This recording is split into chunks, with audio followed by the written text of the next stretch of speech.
you see innovation fitting into an event like this? That's a very nice question. See, innovation can fit anywhere. See, for example, I'll tell you. So we were driving bullock carts, right? Then came the cars. Okay. Then we had automatic gear cars. Now we have autonomous vehicles. See, this is called innovation. So one invention had happened, that was wheel. So what kept on building on top of that is all innovation.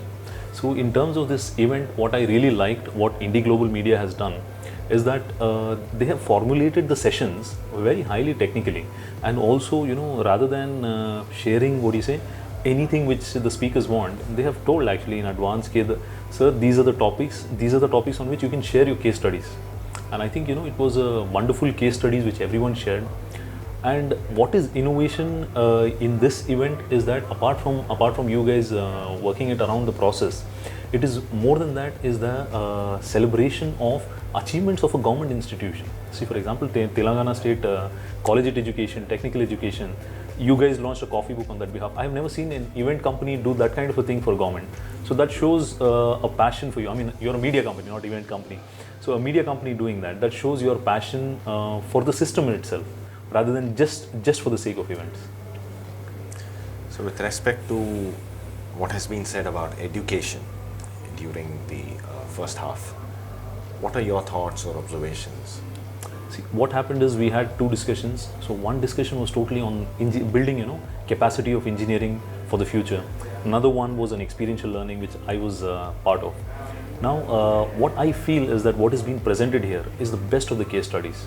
So if you take my university, the transdisciplinary approach in education, what we have brought. Similarly, there is another institution which has come. Professor Anurag was talking about it, Ramakrishnan was talking about it. So he mentioned about how they have brought in the blended learning, which is here to stay. And also that is in line with the guidelines which have been given by UGC.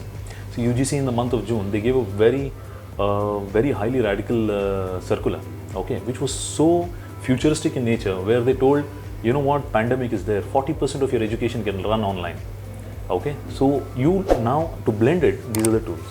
So here what happened was everyone shared their ideas. See, we did like this, we did like that. Okay, and it gives us a framework to put everything together. An answer to that is actually from here what I see is that NEP is very important. Most of the challenges people presented are answerable in NEP. See, for example, building the students' capacity for future, you need to bring in RBL, so that is research-based learning. NEP talks a lot about that. And in my session, I mentioned about the vocational education.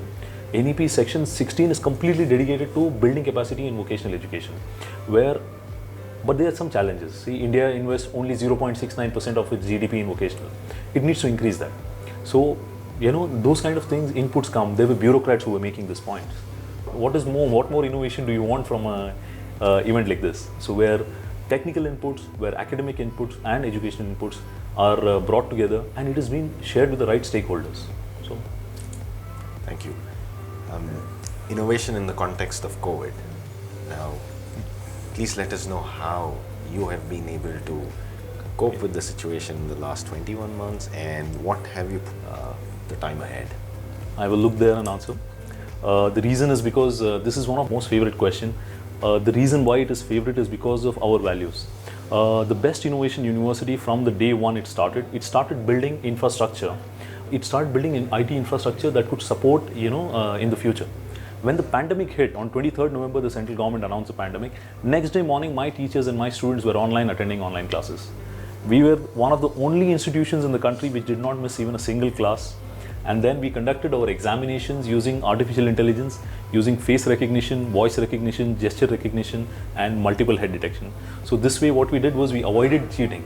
See, we cannot avoid cheating 100% in online space, but we leverage the technology there. And also financially, parents were hit very badly, so they were not able to pay fees. So some of the children lost their parents. So we were one of the first institutions that waived off the complete fees of the student. We made the education completely free for children who lost their parent during COVID for the remaining time of their education. And even we extended this kind of a service for new students, so who have lost either mother or father. So I'm sure, you know, IndiGlobal Media can forward this message to the right people who lost either mother or father. We give for 5 girls and 5 boys full free education for the remaining time of their study in our university, including their hostels and other things. So when I said in the start, our vision is to be a world-class social impact conglomerate. We are adding value to that in our actions. So this is what we did in COVID. There are a lot more things actually. You know, while other institutions were pondering what to do, we started a program on April 2nd, technology adoption in education during COVID times.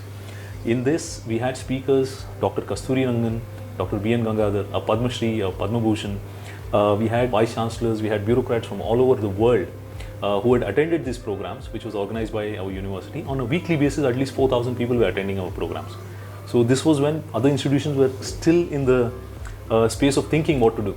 So we had already started sharing the knowledge with them, and we helped a lot of institutions in leveraging products which are available free of cost, so that they don't reinvent the wheel.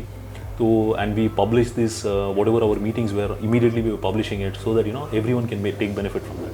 So yeah, COVID was a wonderful journey for us. Thank you. And so kudos to you for being the path shower and also for the social impact that you're making. And kudos to you people. We were having a webinar fatigue.